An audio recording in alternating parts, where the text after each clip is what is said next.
A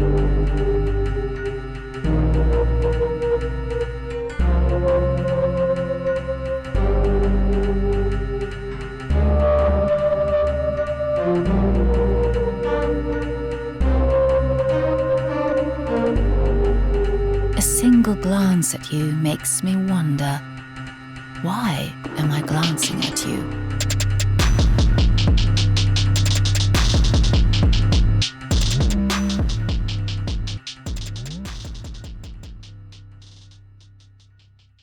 So if you clicked into this video purely out of self-loathing, Pathologic is a video game series developed by Russian indie studio Icepick Lodge, consisting of the 2005 Pathologic Classic and its 2019 remake Pathologic 2. The game is about...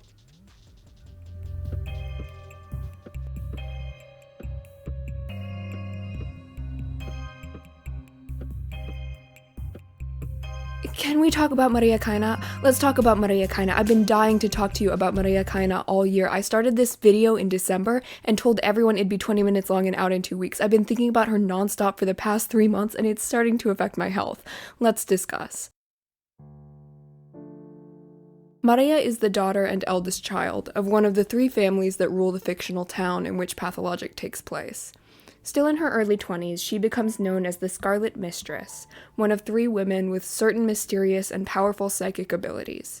Each ruling family has an associated mistress, and each mistress's role is passed on to an heiress when she dies, although it takes time and development for a new mistress to come into her power. Mistresses are responsible for the soul of the town, and mistresshood is seen as a supernatural, superhuman state. Maria's mother died 11 years ago, and over the course of the game, Maria comes into the power she has inherited from her. There are 3 playable characters in Pathologic Classic: the Bachelor, the Haruspex, and the Changeling. Each has their own story as they progress through the same central plot, a 12-day plague that overtakes an isolated town in Central Asia, and their own associated ending that addresses the plague in a manner according to their ideology. Maria has different relationships with each healer, causing her to act differently towards you based on who you're playing, and allowing you to see a different side of her through each campaign. For the most part, she's at odds with the Haruspex and Changeling because she and her family, which rules the ideas of the town and the creative framework of utopia, are aligned with the Bachelor and the utopian ideology shared by him and his other allies. The utopian ideology is inherently at odds with the ideologies of the other 2 factions because each leads to a solution to the plague that is incompatible with the others: to destroy the town, to destroy the polyhedron, or to leave everything as it is. Pathologic also gives us a natural starting point in analyzing each character, which is the end. In Pathologic 2, if Maria dies, you can hear in her own words the essence of her role in the story, described as her unique path. My path was called the Return of Magic. I wanted the power to create a place of miracles and precious anarchy. In this first video, we're going to focus on the sort of predicated core of that sentence, I want power, which begs the question, what power does she have, and what power is she still lacking?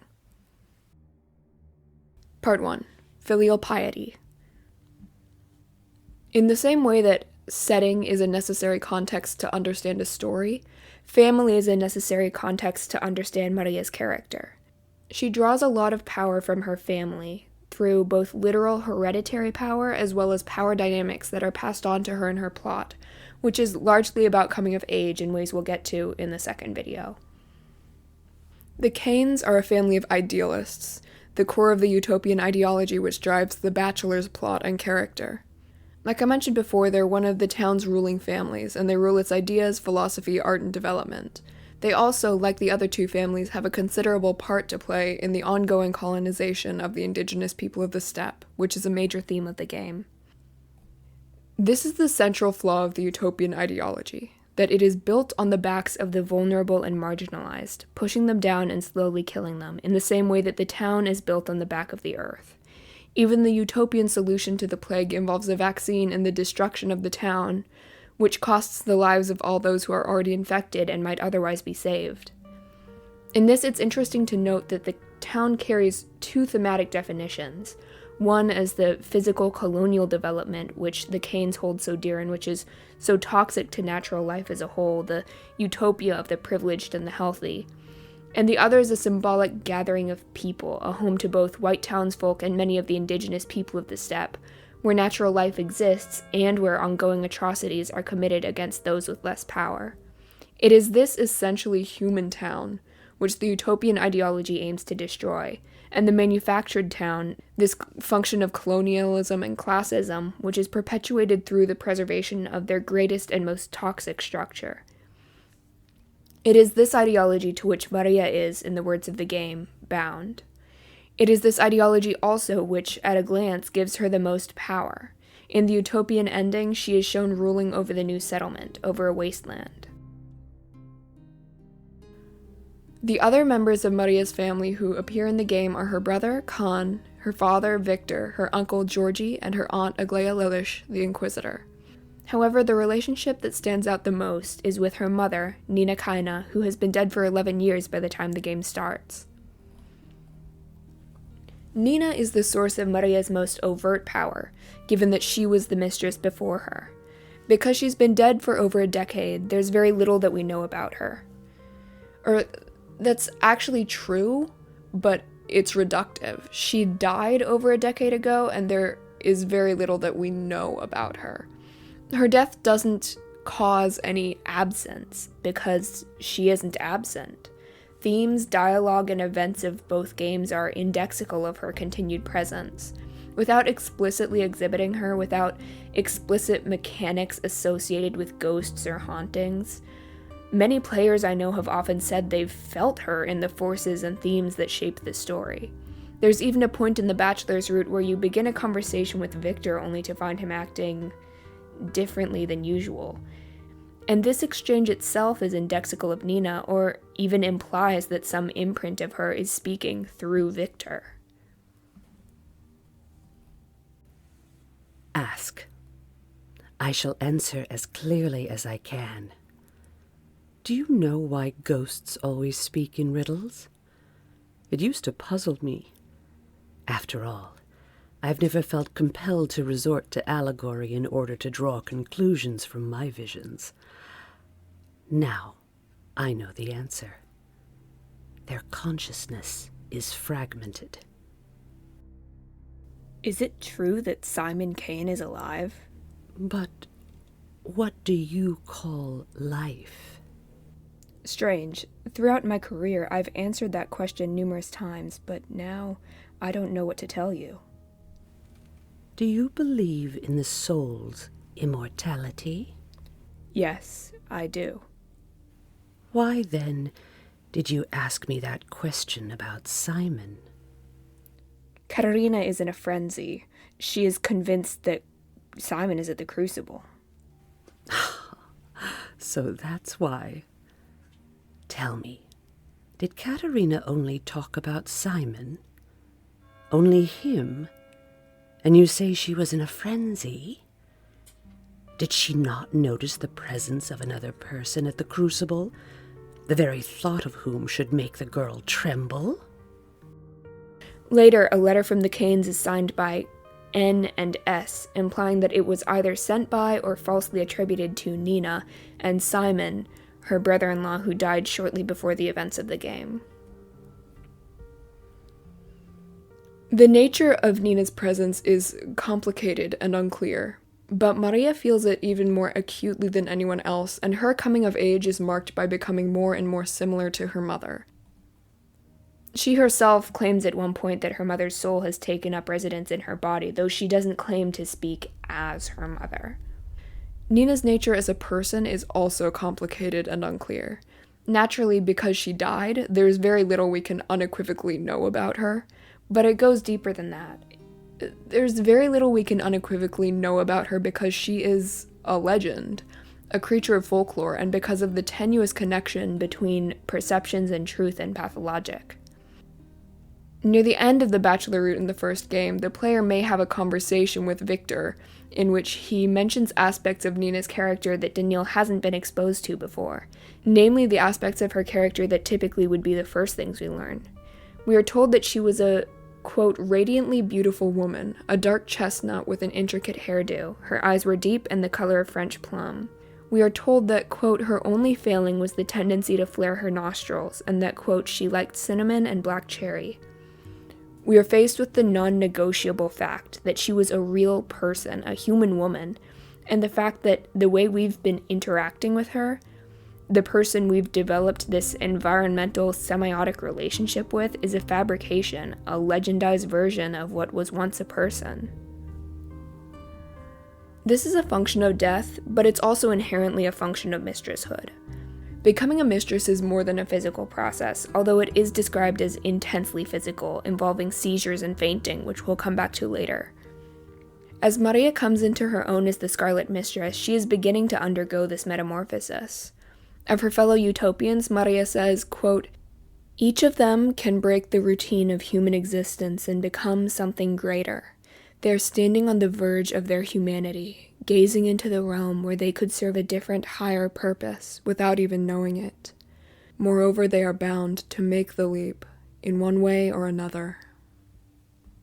This is equally true of mistresshood, and through the plot of Pathologic, the player watches Maria take that leap. Another interesting thing about mistresshood is that in certain ways it's tied to motherhood. The only named biological mothers in the game, with any real plot significance, are ninakaina and Victoria Olgomskaya, the White Mistress, both of whom died years before the events of the game. The third of the original set of mistresses is Katerina Saburova, the Mistress of Earth. She is sort of a half-formed mistress. What power she does have, which is less than Nina's and Victoria's, has been corrupted. In parallel, she's unable to bear children. In Classic, this connection is made explicit in the quote, Katerina's barren, she can't predict the future. Katerina longs for motherhood, but like mistresshood, it lingers just out of reach, and, quote, instead, she drapes black cloth around her neck and chokes. As Pathologic begins in a town without true mistresses, it also begins without living mothers. There's certainly a lot to be said about the dead mother character design in Pathologic. Diegetically, it plays into the motifs of orphanhood, the umbilical cord, etc. But at a certain point, you have to ask how narratively valuable it actually is to make up another dead woman, and I don't know how I personally weigh that. Similarly, it's worthwhile to ask what this connection between mistresses and mothers actually means. Does it empower motherhood among other traits associated with women by tying them to mysticism and superhumanism? Or does it restrict women's empowerment by tying the height of their potential to motherhood? Again, I don't know the answer, so sound off in the comments, I guess. But why does this matter? Well, a new generation of mistresses is coming of age during the events of Pathologic. Obviously, neither Maria Kaina nor Capella Olgomskaya, a 15-year-old, is a mother in the traditional sense. With Capella, though, she's quick to establish herself as a certain kind of leader among the children. In fact, she often refers to them as her children, and in the diurnal ending of Pathologic 2, she talks a lot about how she intends to protect them, using metaphors and imagery often associated with motherhood. Maria has no such relationship with the children of the town. However, she does have a close relationship with her brother. Maria's brother, Khan, is 15 years old in Pathologic 2 and seems to be several years younger than that in Pathologic Classic. We don't get much explicit information about their relationship, as Khan is one of the less developed main characters, so we have to turn to some small details here and there. First of all, in his character concepts, it's said that he, quote, worships Maria as she was nothing but the best sister for him. Khan himself is functionally orphaned, as he is physically, emotionally, and ideologically separated from his father, who is explicitly said to have no affection for him. But he is connected to his sister. Although he lives in the polyhedron during the events of the game, we see his bed in Maria's wing of the house, and a place is set for him at her table. This is really great environmental storytelling. The Kains themselves are separated into factions, and we learn that Maria and Khan are united separately from their father. They live together, or at least lived together until Khan moved into the polyhedron full-time. Also, remember, Nina died about 11 years ago, and I'll add that Khan is actually said to be 10 years old in Classic. This is one of the many things in Classic specifically that I don't think is meant to be analyzed at face value, but it really hammers home an important point. Unlike the other children of mistresses in town, He has had no relationship with his mother.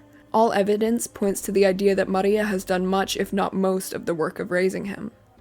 Like Capella, she's already taken a maternal role in the town, and like Capella, this power and purpose takes a non-traditional form. There are obviously differences in the way this theme presents itself between Maria and Capella, which have some parallels to the difference between the White and Scarlet Mistresses. Notably, Capella's symbolic motherhood is, for the most part, symbolic. For Maria, on the other hand, this motherhood-adjacent path is deeply personal and viscerally potent. As she comes to power, she even describes her process of creating utopia as a birth, and Khan, like an older sibling to a new baby, is forced out of the limelight. In the utopian ending, she explains that he'll grow to resent her and turn against her. Motherhood here is an indicator of power and sacrifice, both major themes in Pathologic and specifically for Maria's character. I'm just going to put another dot here because I like making things more complicated for myself, and that's for Maria's maternal aunt, Aglaia Lilish. I honestly don't know what to make of this relationship. This is something I'm really hoping to see Pathologic 2's next route develop more. In Pathologic Classic, this is the only character who causes her any real distress. What I could say is, the established order of things is coming for her. She is afraid of her fate. As for her father, Victor, we're actually going to hold off talking about him. Don't worry, I have a lot to say, and I'll admit I'm biased against fathers as a narrative trope. I think they're pretty gimmicky, but you'll just have to keep watching to hear about that. All you need to know about him for the moment is that, according to his character concept in Classic, he dotes upon his daughter. Overall, Maria is presented and presents herself as the powerhouse of the Cains and of the Utopians, with considerable ideological power over all of them, and this power is intrinsically connected to her sense of filial piety. By the end, she positions herself as the last of the Cains, committed to defending their dynasty and bringing their ideas into reality, the mother of utopia and matriarch of her family. With some semblance of understanding of her family, of the intergenerational legacy which gives her power, what it means to be a Kaina, we can move on to who Maria is. The character concepts of the original Pathologic give us a lot of information about each major character, and they begin their description of Maria's personality with a simple sentence: femme fatale. This is the lens through which we'll explore her power as an individual. At a very cursory glance, you might notice that Maria Kaina has a lot of similarities to Ada Wong from Resident Evil, which, if you don't know, is a fun video game series where you kill zombies. This goes beyond some of the obvious similarities in character design, however, and beyond the fact that they're two of my favorite characters in any game ever, to the scope of their function as femmes fatales and the ways they break the boundaries generally placed on femmes fatales. I'm going to draw heavily from the essay The Woman in the Red Dress, Sexuality, Femmes Fatales, the Gaze, and Ada Wong by Jenny Platts, and use Ada as a helpful comparison and contrast for Maria throughout this section. So we're all on the same page. The definition of a femme fatale that I'm using is a seductive woman of dubious morals and unknown or false motives, who uses her sexuality and wit to get what she wants from men. She is a mystery, as Platts says, quote, an enigma, placed in the center of a story where the main character is seeking the truth. This is what the design documents of the original Pathologic explicitly describe Maria as, the very first thing we need to know about her personality. Ada Wong in turn is inspired by the title character in the French TV series La Femme Nikita, and takes the role of the femme fatale in Resident Evil's neo-noir aesthetic and storytelling. The archetype surrounding film noir's femme fatale, the woman whose sexuality brings men to ruin, has a long and complex history reaching back as far as Delilah and Medea of the classical era. She has a love-hate relationship with the typically misogynistic writers, audiences, and societies that create her, but Ada and Maria break free of many of the tropes that allow the femme fatale to be part of a misogynist power fantasy. Together, the two have functionally very similar relationships to their male protagonists, although Maria's relationship with Dankovsky definitely lacks the epic romantic plot that defines Ada and her protagonist Leon's partnership in crime. In this dynamic, the women are more than willing to put the men in harm's way, sometimes under false pretenses to achieve their own unclear ends. But at the same time, they serve an essential function in keeping them alive, often without their knowledge.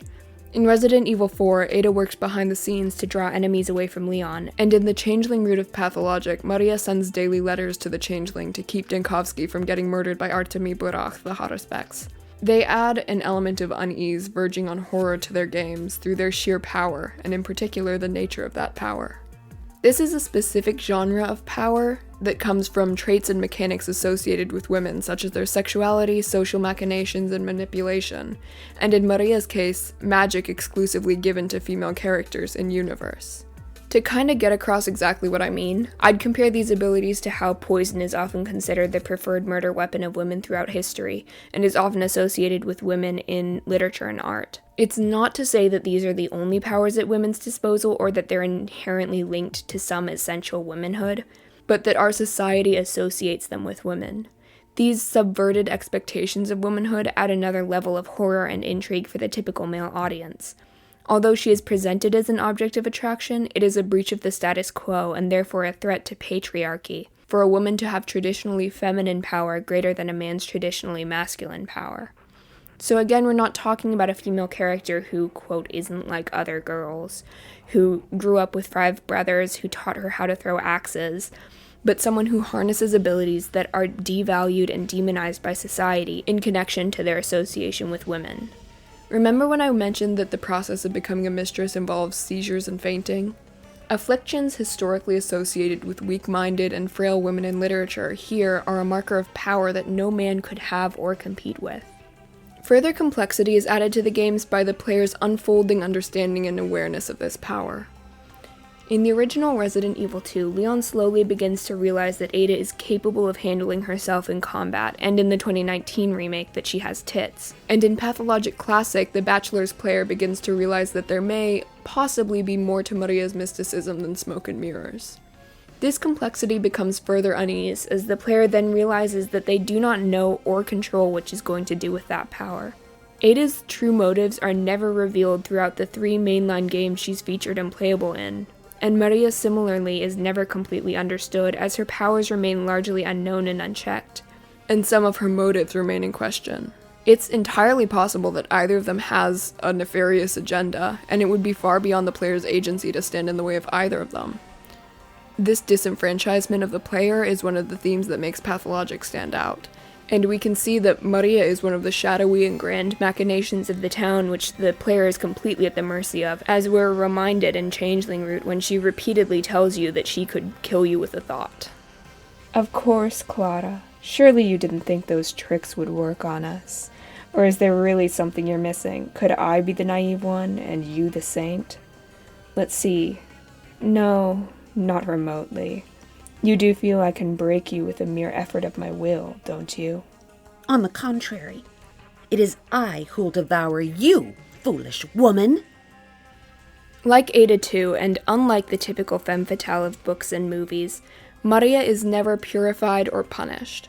Typically, the femme fatale is allowed to exist in a man's world and to threaten it for a short time on the condition that she is eventually either punished by death or imprisonment, or purified by submitting to the status quo, usually via marriage and traditional motherhood. Maria, however, only becomes more powerful over the course of the game. Firstly, as we've gone over, her semblance of motherhood is symbolic of her power. Secondly, there are no plot lines in either game where she may die, and according to an official walkthrough, she isn't even susceptible to the plague in the Bachelor route of the original game.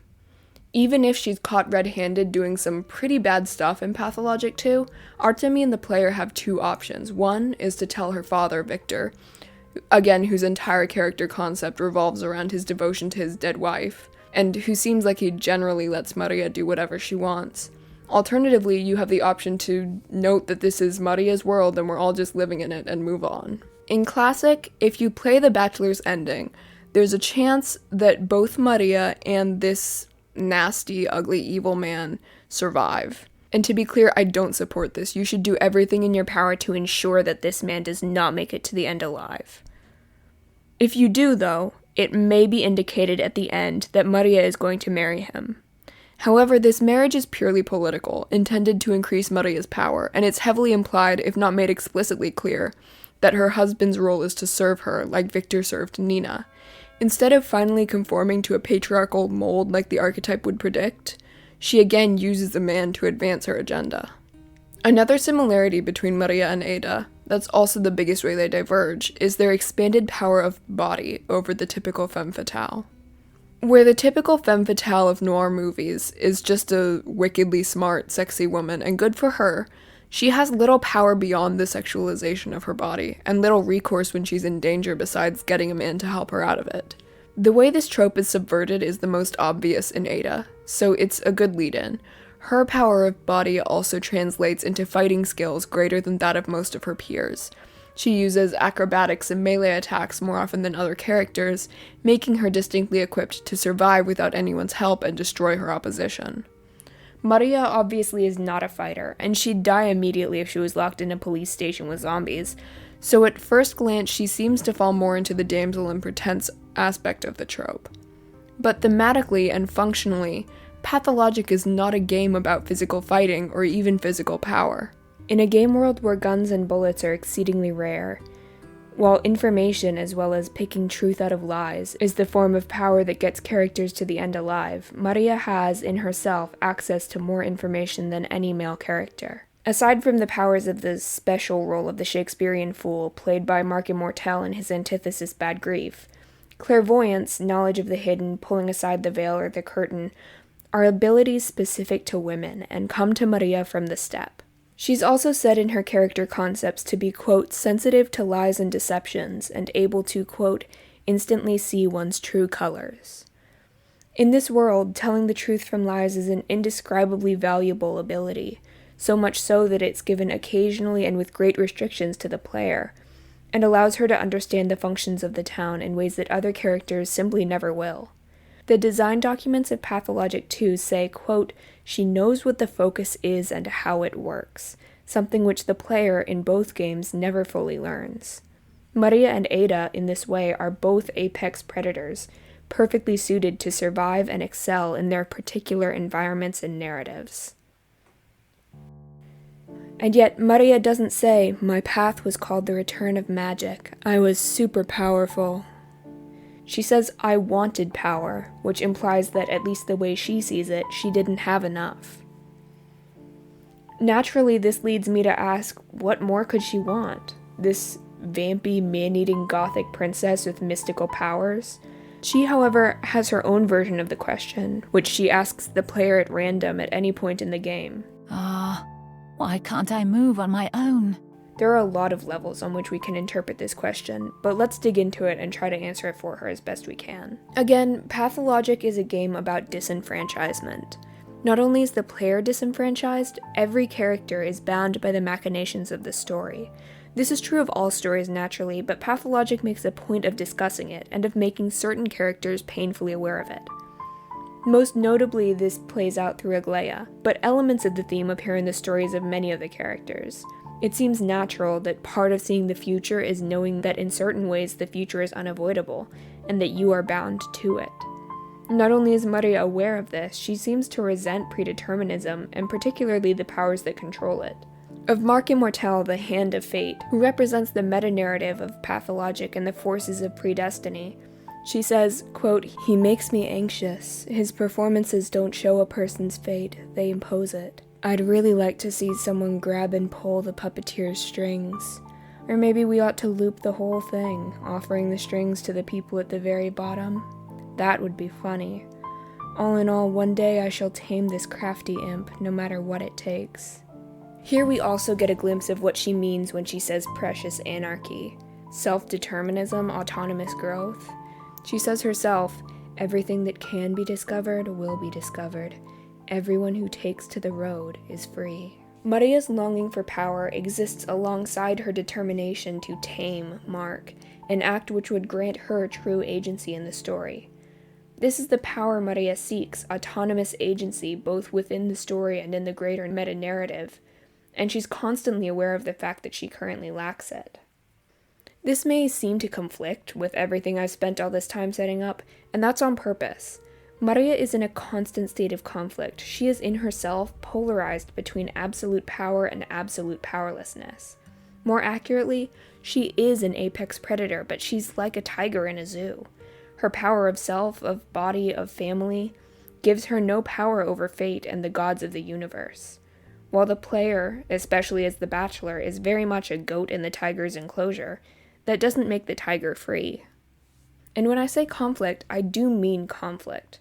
Maria is consistently clawing her way towards autonomy and power, towards miracles and precious anarchy, even if it may be futile. Interestingly, when she's seen with Mark in the Changeling route, hanging out like theater kids waiting backstage for their 12th night auditions, she seems to be exerting some kind of feudal power over him, which indicates that she is making some progress towards taming that crafty imp. In fact, it's very briefly revealed that she actually owns the theater.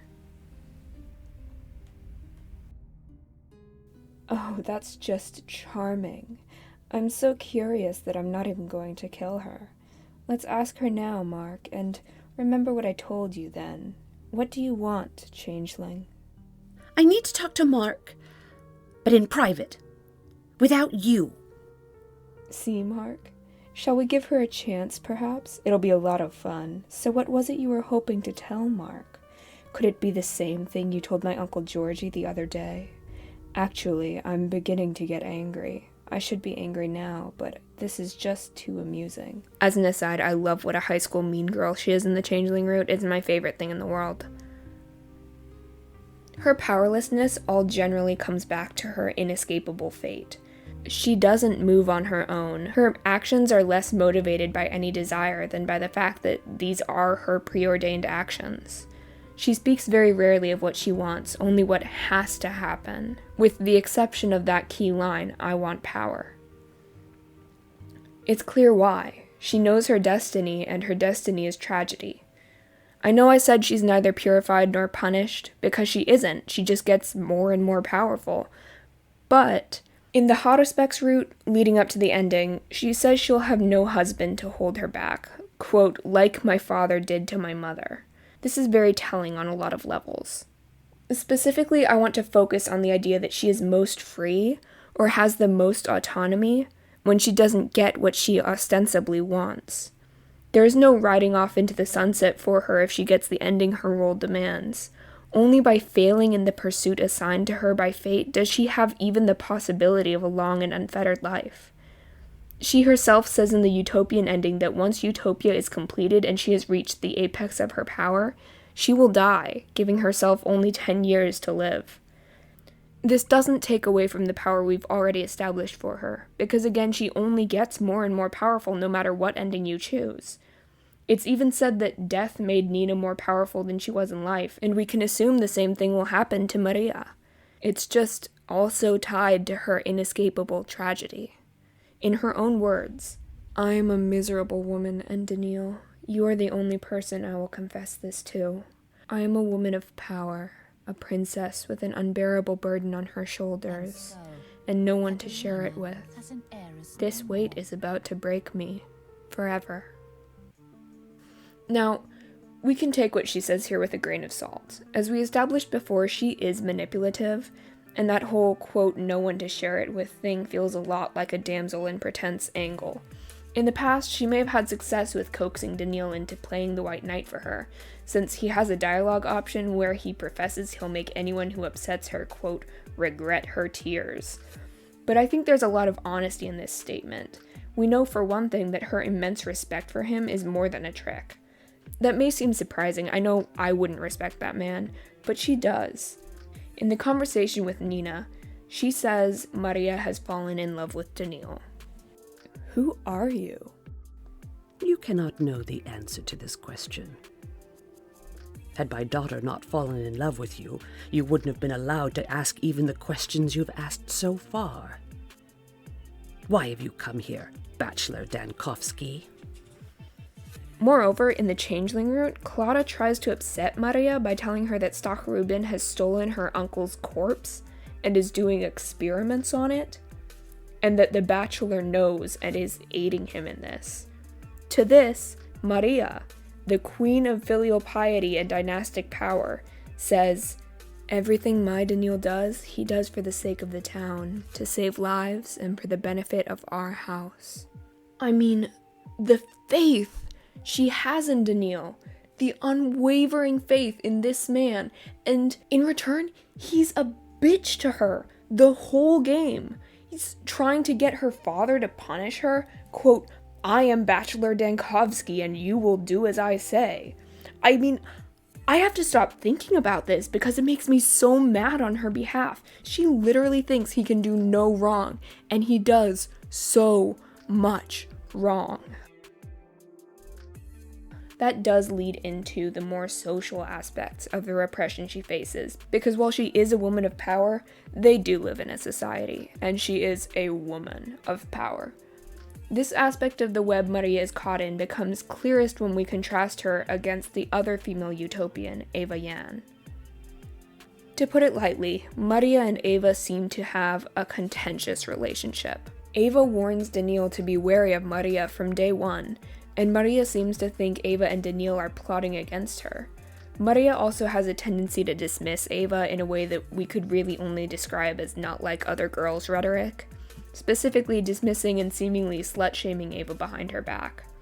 When Daniil propositions Maria, she blows him off by telling him to try it on Eva with the implication that she's easy and will go for that.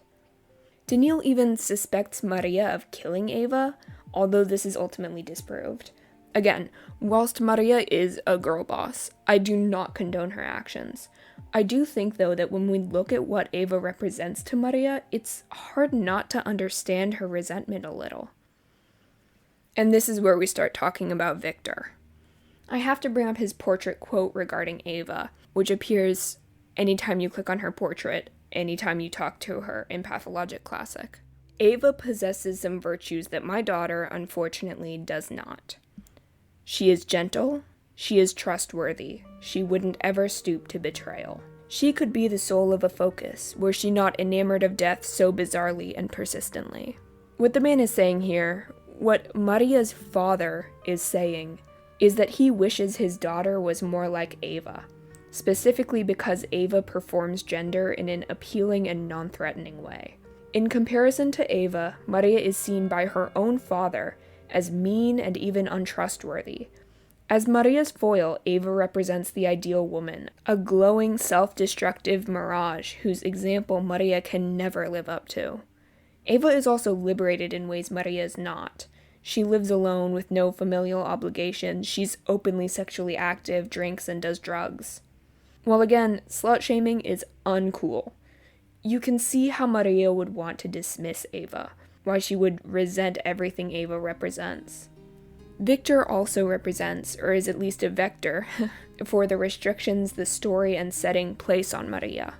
He's a literal vessel for the memory of Nina, and serves as almost an administrator of Maria's transformation into the Scarlet Mistress. Maria's story, if you strip it of pathologic, is that of a girl whose mother died when she was a young teenager, and who now considers it her duty to take on the power and responsibilities her mother had, and who faces pressure particularly from her grieving and distant father to become this idealized, perfectly disciplined copy of her mother. Pathologic takes this extremely literally with Maria's adoption of motherhood, specifically the explicit statements indicating that Maria is leaving herself behind in order to become the Scarlet Mistress, and her quote, "Yes, two souls are living inside me now. My mother has found her ultimate shelter in my heart. I am the only person who still loves and remembers her." All of this begins to lead into the central tragedy of Maria's character, which we'll pick up in part 2, coming soon, I hope. In part 2, we're going to get into the themes and concepts. We'll be talking monster movies, Greek tragedy, aesthetic principles. It's all happening. I can go deeper.